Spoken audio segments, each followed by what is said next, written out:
Mabuting balita, Lucas 17:26 hanggang 37. Ang mabuting balita ng Panginoon ayon kay San Lucas. Noong panahong iyon, sinabi ni Jesus sa kanyang mga alagad, ang pagparito ng anak ng tao ay matutulad sa kapanahunan ni Noe. Noon, ang mga tao ay nagsisiksikain at nagsisiinom, nag-aasawa hanggang sa araw na sumakay si Noe sa dao. Dumating ang baha at namatay silang lahat. Gayon din, noong panahon ni Lot, ang mga tao ay nagsisikain at nagsisiinom, namimili at nagbibili, nagtatanim at nagtatayo ng bahay. Ngunit ng araw na umalis si Lot sa Sodoma, umulan ng apoy at asupre at natupok silang lahat. Gayon din sa pagdating ng tao.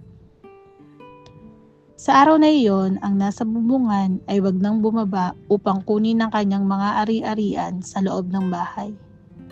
Ang nasa bukid ay wag nang umuwi. Alalahanin niyo ang nangyari sa asawa ni Lot. Ang sinumang magsikap na iligtas ang kanyang buhay ay mawawalan nito. Ngunit ang sinumang mawalan ng kanyang buhay ay siyang makapagliligtas nito. Sinasabi ko sa inyo, may dalawang lalaking natutulog sa isang higaan sa gabing yon. Kukunin ng isa at iiwan ng isa. May dalawang babaeng magkasamang gumigiling. Kukunin ng isa at iiwan ng isa. May dalawang lalaking gumagawa sa bukid. Kukunin ng isa at iiwan ng isa. Saan po, Panginoon? Tanong ng kanyang mga alagad. Sumagot siya, kung saan naroon ang mga bangkay, doon naman nagkakatipon ang mga buwitre.